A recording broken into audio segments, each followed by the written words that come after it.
Looking to make some healthier habits this holiday season? Make sure to check out our Moving Through Midlife community over on Facebook, as we are doing a Planksgiving event where we are doing daily plank workouts. We will be doing an Advent for healthy, happy hips this holiday season, and then also have a sugar challenge, a 2-week sugar challenge that you might be interested in. Happy holidays!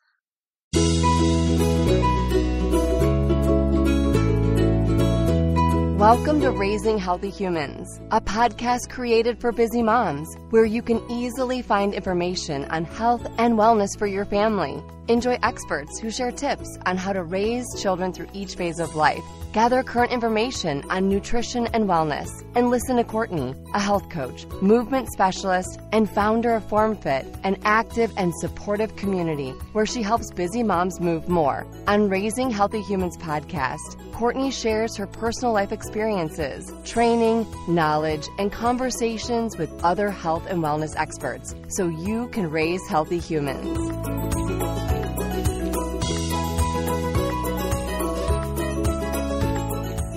Today, I am speaking with Dianne of Symmetry Neuro-PT, who is a mom on a mission to make neurofeedback accessible and easy for everyone. And I know what you may be thinking, as I was as well. Can you explain what exactly is neurofeedback? Well, she's going to get more into that in this episode. But if you or a family member are struggling with anxiety, depression, impulsivity, or other things affecting the brain, like seizures or lesions of the brain, you're going to want to listen to this and learn about neurofeedback. I have found this information fascinating, and I believe, like she mentions in the episode, that Symmetry Neuro-PT will become a household name, just like Kleenex. She is thinking of the future and how basically we can biohack our brain health. So I hope you enjoy it just as much as I did.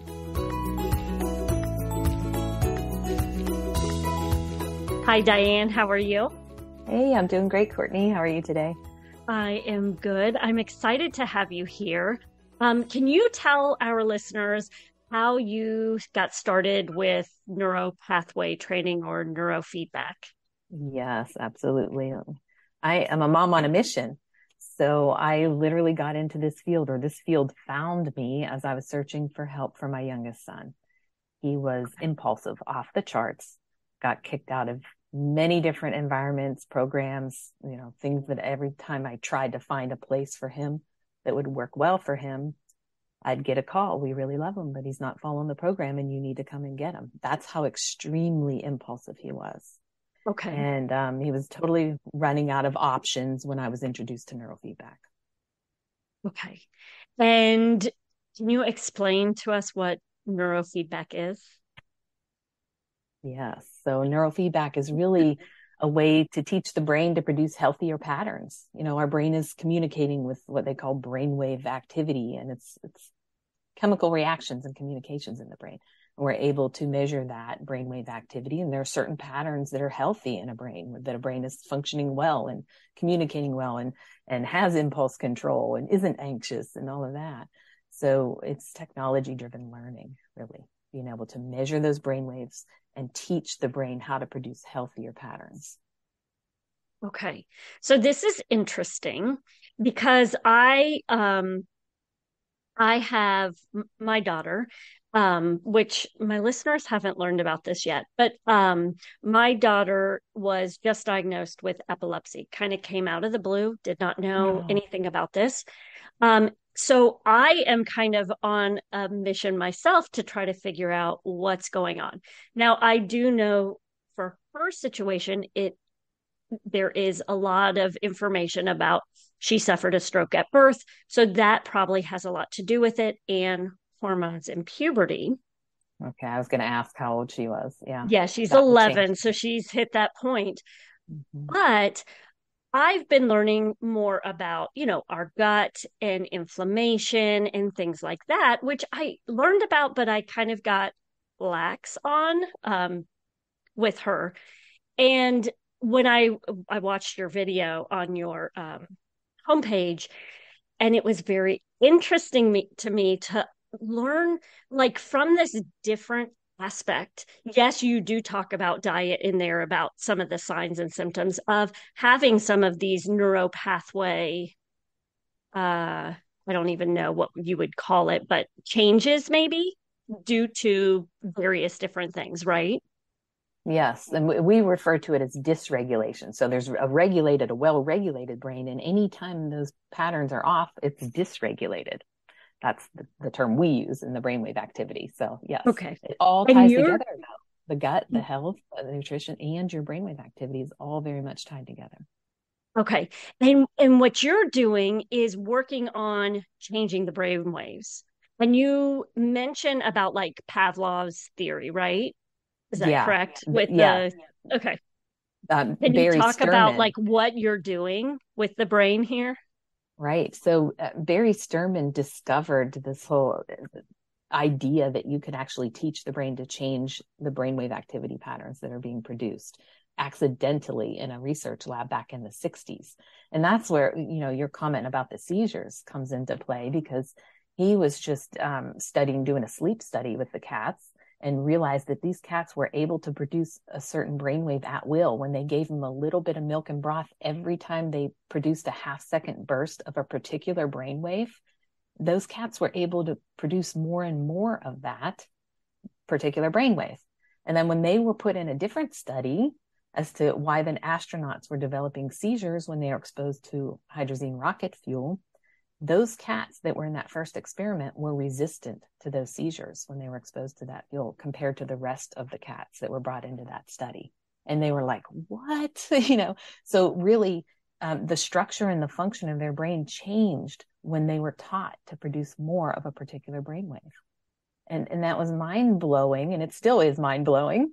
But then they did more research with epileptics and seizures, and they were able to reduce grand mal seizures in epileptics by almost, I think it was in the 80 percentile.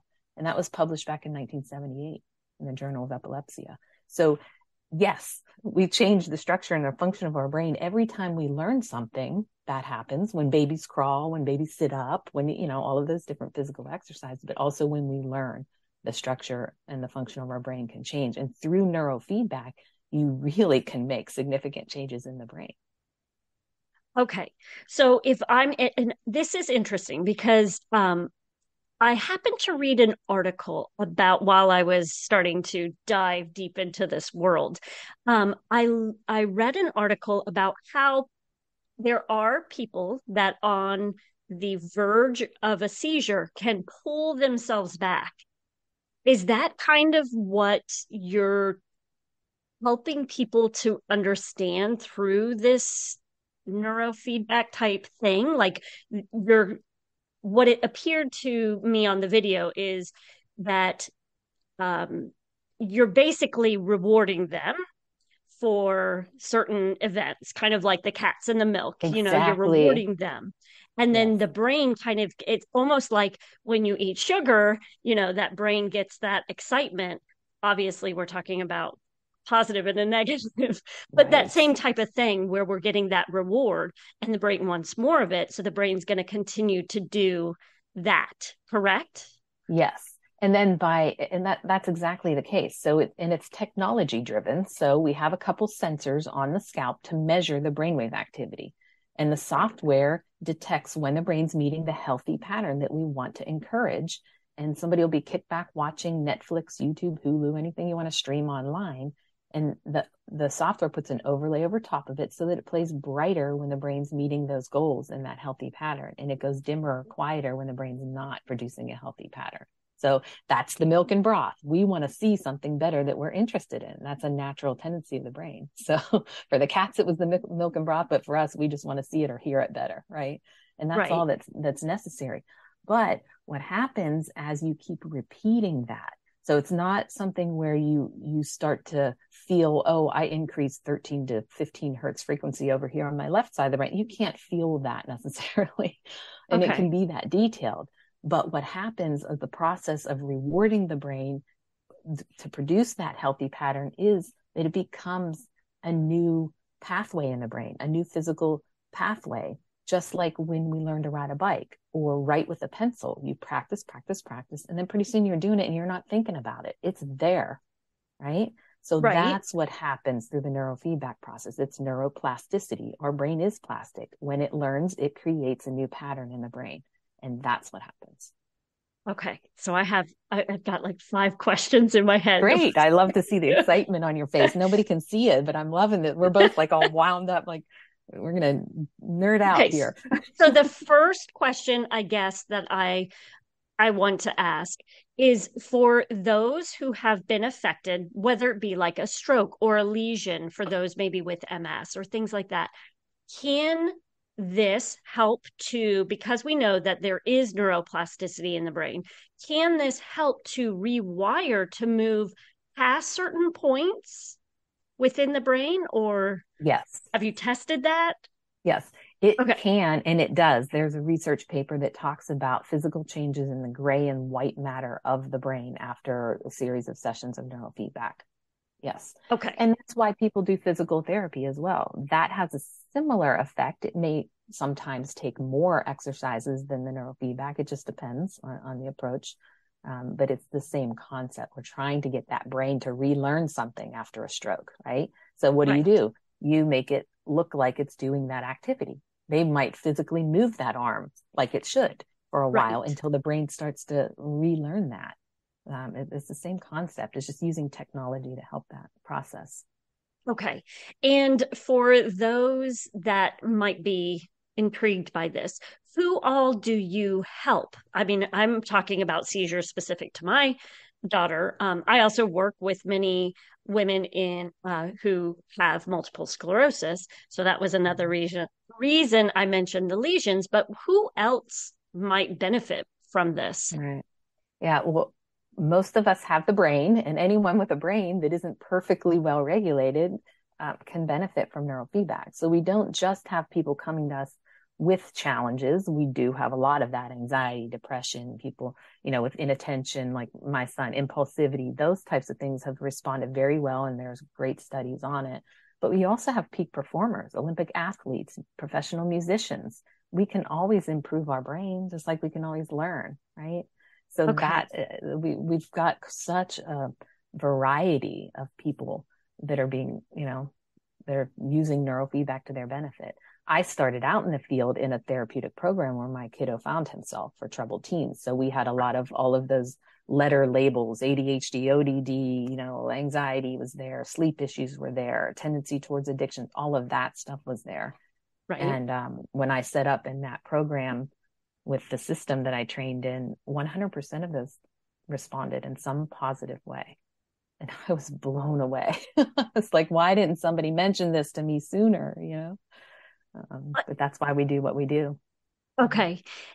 And how long, have you studied people over time to determine like how long does this last? Is this something that you do? I believe it showed like 20, I don't know what you would call them, but we prefer people to have 40 sessions minimum. The science does show after 20 sessions, there's some permanent change, but we live in such a stressful environment that in my offices and when we do home training, we encourage everyone to have at least 40 sessions. A session of neurofeedback is typically 20 to 30 minutes. We even have people that are using the technology for up to an hour or so, as long as they don't fatigue. It's just like if you were practicing a musical instrument, you're going to do, if you practice a little bit longer, you're going to learn it quicker. So we're seeing that effect happening a lot, especially with the home training and making it more available for people to train longer than 20 or 30 minutes in a setting.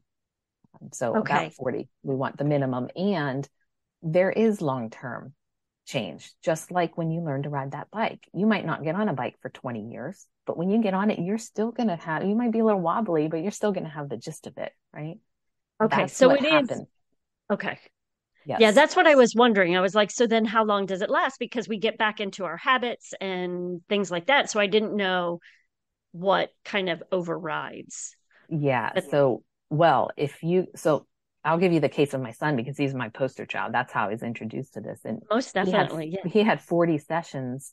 And by that point, he was then able to pause before reacting. And he never had that since birth.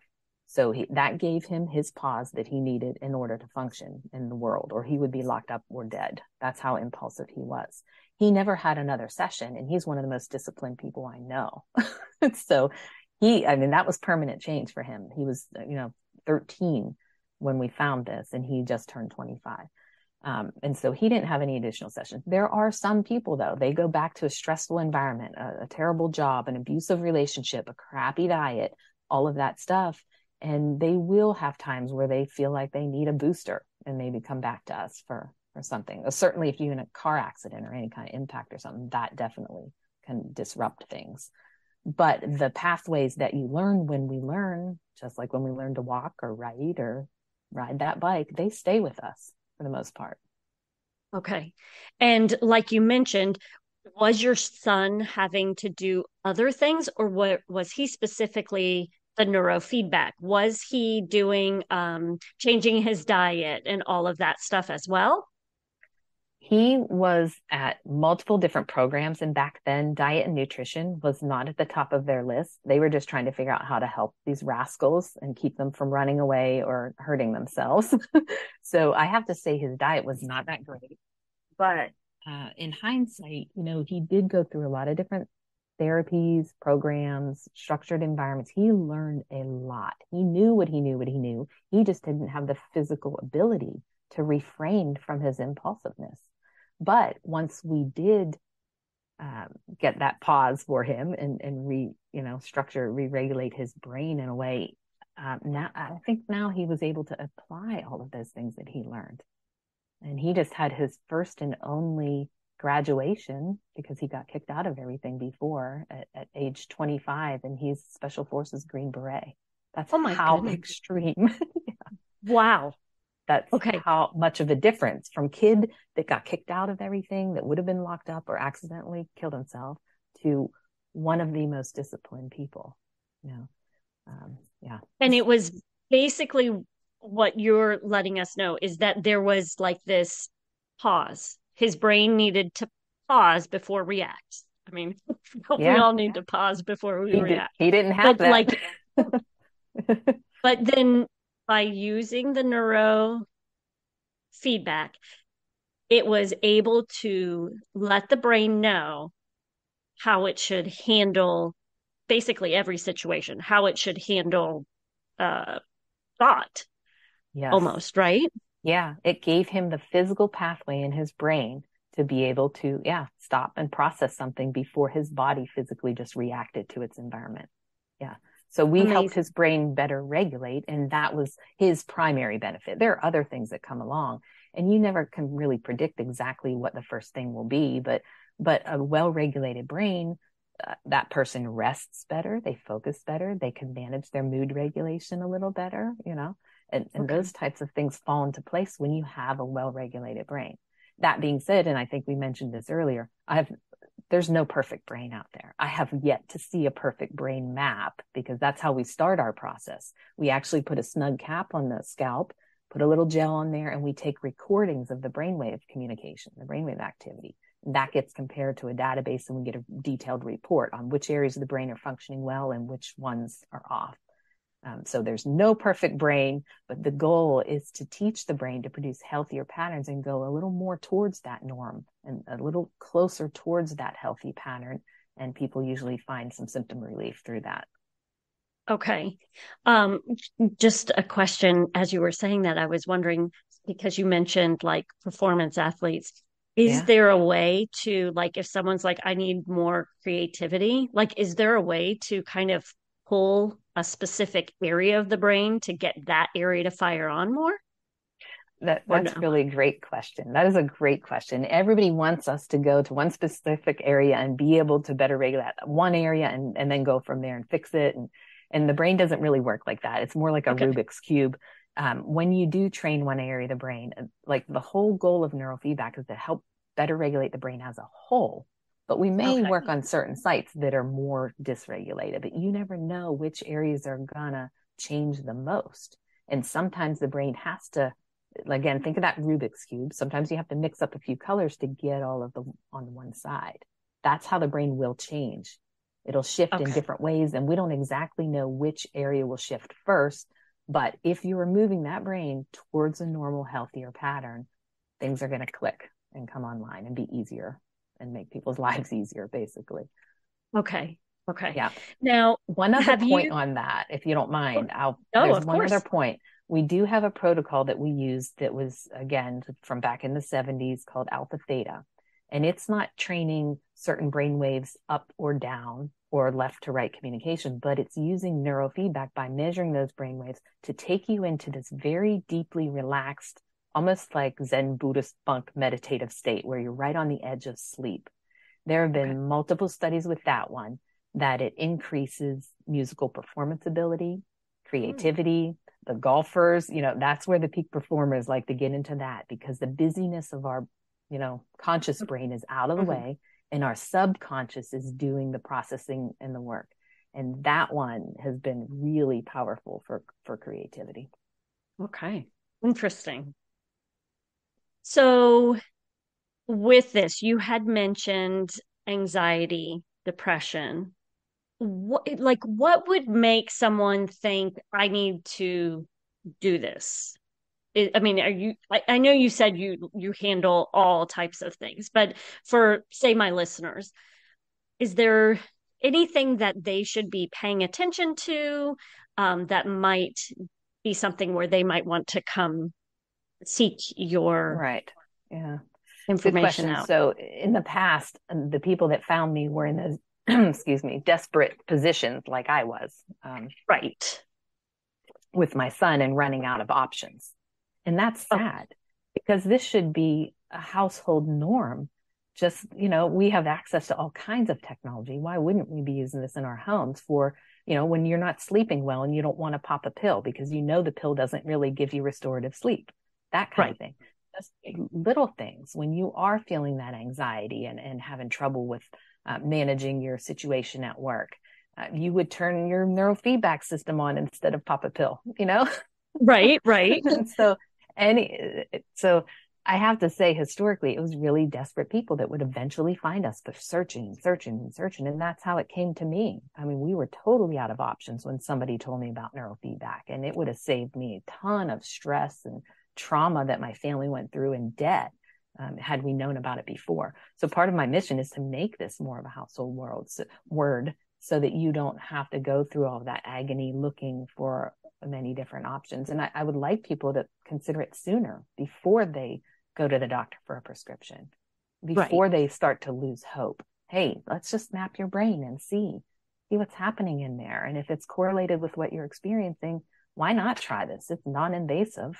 There's Right. no side effects. There's no harm to learn. Why not? Okay. Which, I mean, I'm thinking I'd love to do this, but how do we go about doing this? Is it something where we have to fly to you, or how does that work? We have a mobile app, a training system that will go. Thank goodness it was developed before COVID hit, because I had that situation. I started in the therapeutic program and then I set up a few offices, but I was never in that same place.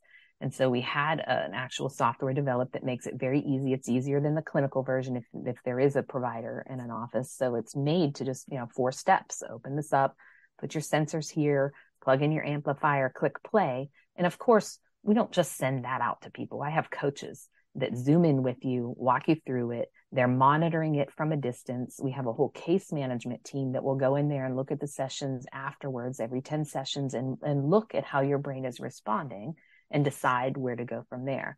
So we have a team of support, but it can go anywhere around the world that a laptop and a small square amplifier and a couple of sensors can go. Yeah. Oh my goodness. Okay, mind blown here. Okay. All right. So basically, um, you get these electrodes. Is that what you even I like call to it? call them sensors because I try Okay. to keep it so That non-medical. sounds kind of The sensors sense your brainwave activity. Yes. okay. You And then place them you on your, you place them on your head, correct. and then it's able to gather information just like an EEG would. right? Right. They plug into a little amplifier that'll amplify that brainwave activity. And then that plugs into the software, and the software is looking at it and deciding when are they producing the pattern that we want to encourage and when are they not. And that's all done through this app as well Yes. that Yeah. you're working with. And is there any concern with having these sensors on so often? Is there a concern for that, or? No, it's just a little bit of a conductive paste, like a saline solution paste to hold them Okay. on.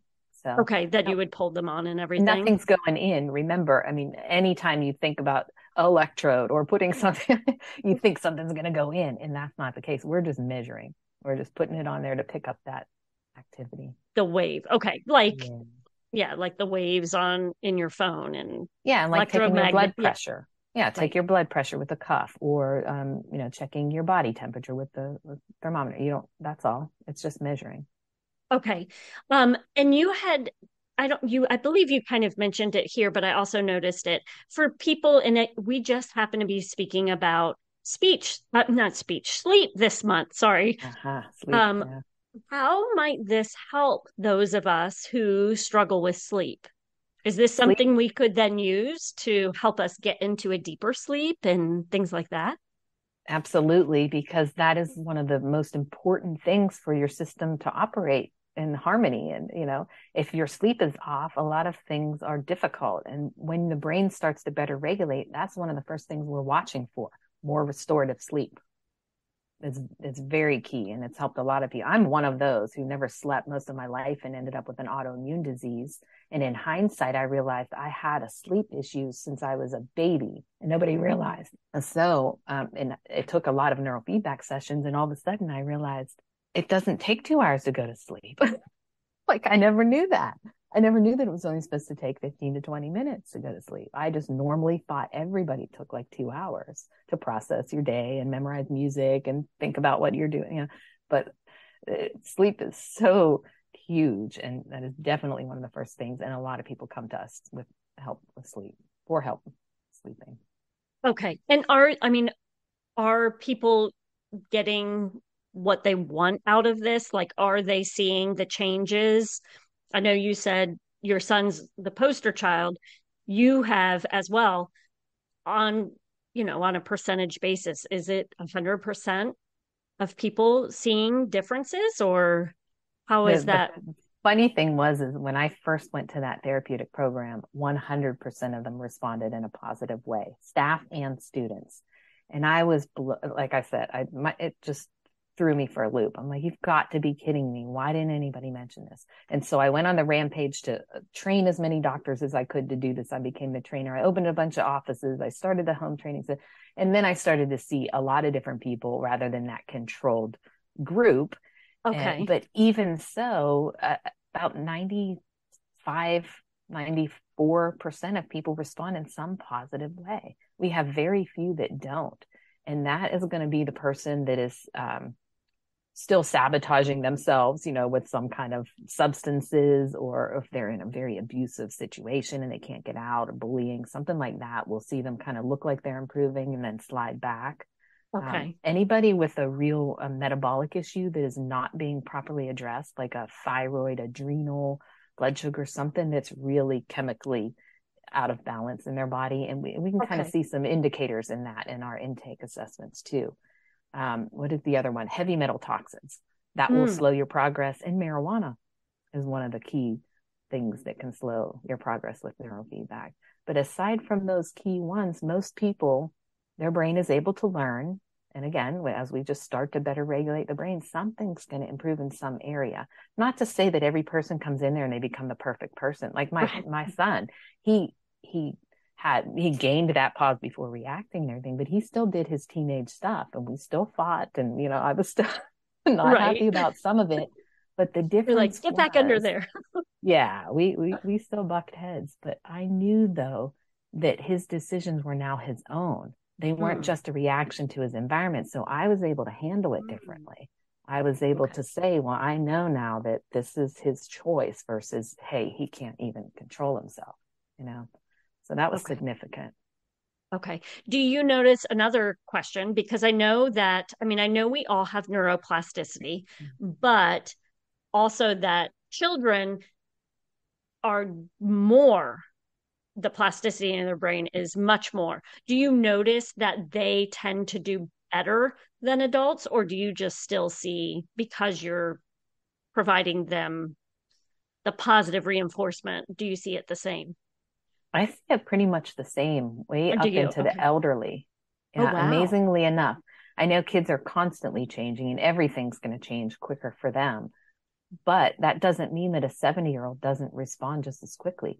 I had I think it's 76 or something like that, who had a stroke before. And within 5 sessions, he started to move his fingers and he couldn't for 8 years. So Oh, that's that. I can disclaimer that doesn't always happen. And I'm not going right, to say that it will, but it right, was right. crazy.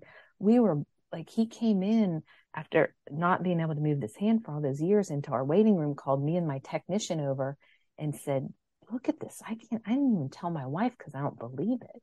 And he started to open those fingers and we just were like, started crying, it's like, oh my gosh. So you just don't know.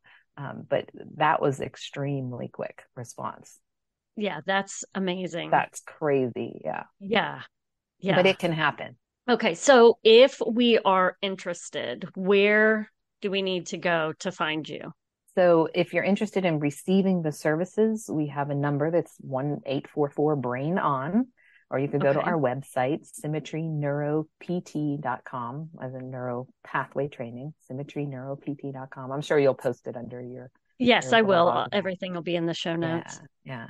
But I also want to help other providers provide this. We can't, I don't want to be the only one. So I've been teaching and training other providers to use this. So we have the systems, the software, the training, and the support to make it very easy for anyone to provide the service as well. So you Oh, can reach out to us for that too. and can you recommend like who you would like to see, like within what offices, what Well, type of offices? I am not very prejudiced about that because I Okay, was a mom on a mission and right. I had no background in this field whatsoever. And I was able to go through the training, apply what I learned, and save lives. And so, as somebody that has that heart in the right place, that's willing to follow our system and learn, I've kept it very simple for newbies to get into the field, because historically it was scientists in the research lab, right? And Hmm. Hmm. engineers, and this guy playing with this toy and this doing that, and all of this experimentation. It was very complicated and scary for people. Even Hmm. therapists and psychotherapists didn't want to touch the technology because it seemed so intimidating. Well, we've changed that. We've made it for lay people, coaches, people that maybe don't feel like they're the most tech savvy. We can help you do this to help other people. Okay. And then for I'm thinking of someone specifically.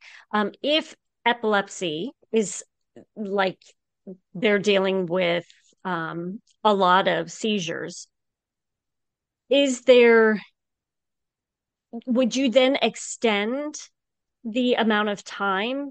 Because you said like every 10 sessions, you have someone work, like a coach work with them to see how they're progressing. Is it something where I believe it was like 70 or 80% on your website were getting better with the seizures?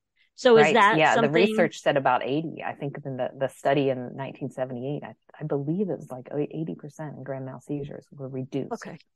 And have you noticed it? Have you had people come to you with seizures? We've had a few, not as many as you would think. Yeah, but we've Okay. had a couple of them that respond well and have other symptoms that go hand in hand with that. There's a high level of anxiety that goes into that as well. And Right. Right. we've definitely seen, I mean, anxiety, of course, is one of the biggest things that people are Hmm. struggling with right now. And we do see patterns related to that in the MAP reports. So, yeah. Okay. So, and that's one thing I wanted to ask you because anxiety tends to run in my family. My children, one of my children has anxiety. I myself have anxiety. So you'd be able to tell based on the mapping, even if I was not anxious in the moment, you'd be able to tell that I am an anxious person. Yeah. And we don't diagnose, but we'll see patterns, Right. in the brain that go hand in hand with that. And with when people report things in that anxiety category, trouble sleeping or migraines or restlessness. We even we know areas of the brain that are responsible for irritability and anger. We know areas of the brain, just like we know areas of the brain that are responsible for attention. So we'll see a report of that, your self-reporting side by side with what is happening in those areas of your brain most responsible for those things.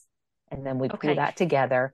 And to answer your last question too, if it is a special case and we are going to be paying even more attention if need be along the way.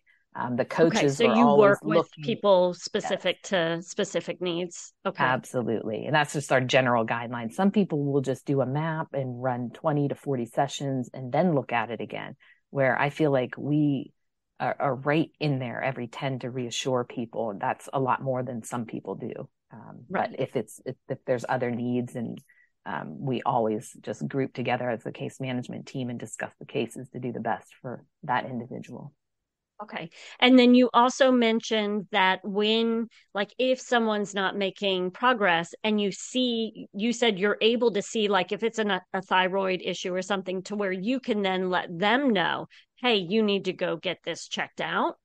Yes, we can see certain things in the brain map report along with our intake assessments that will lend to that, and we'll say, hey, you might want to have somebody look into this. Yeah. Okay. Perfect.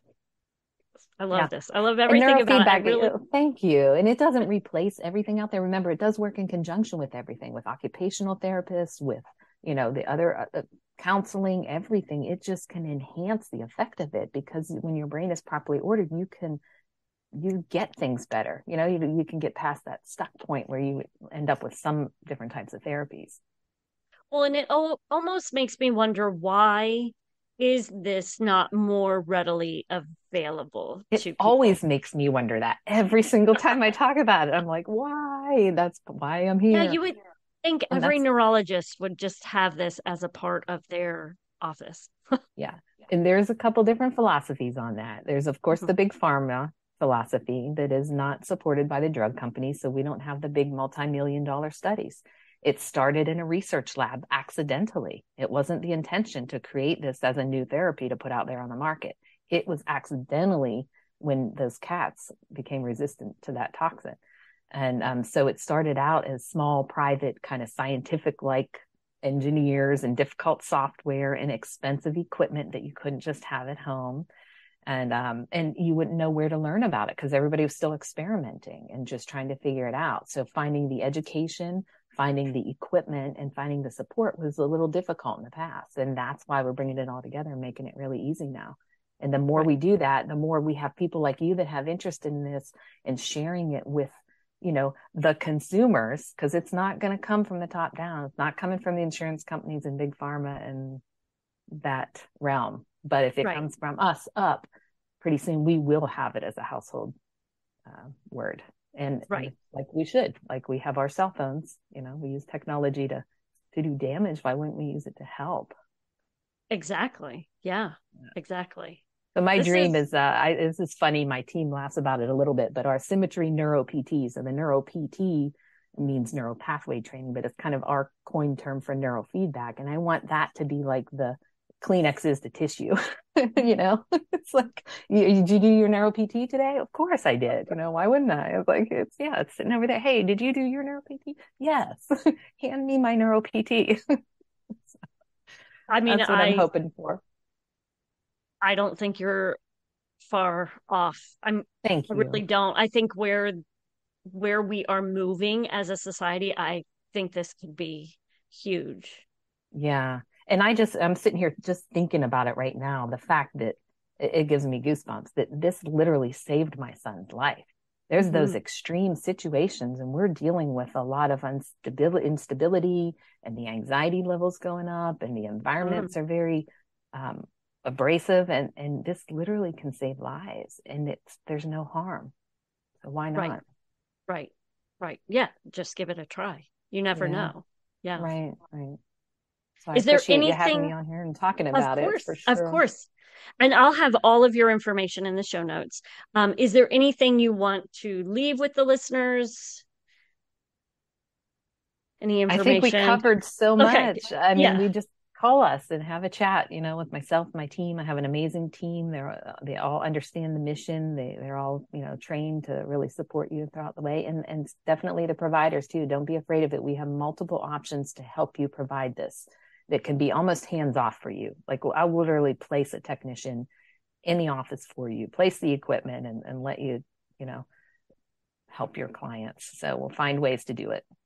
Okay, perfect. Thank you so much for taking the time out of your day for this. Thank you, Courtney.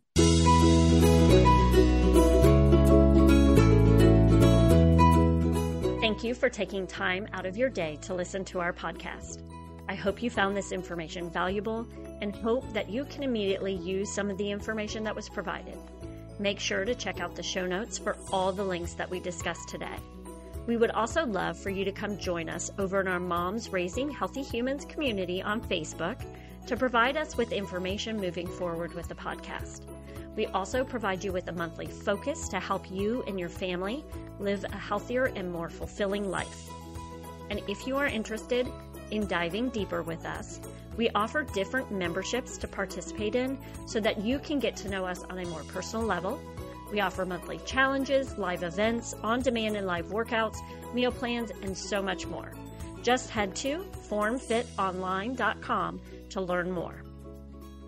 And as always, make sure to keep moving.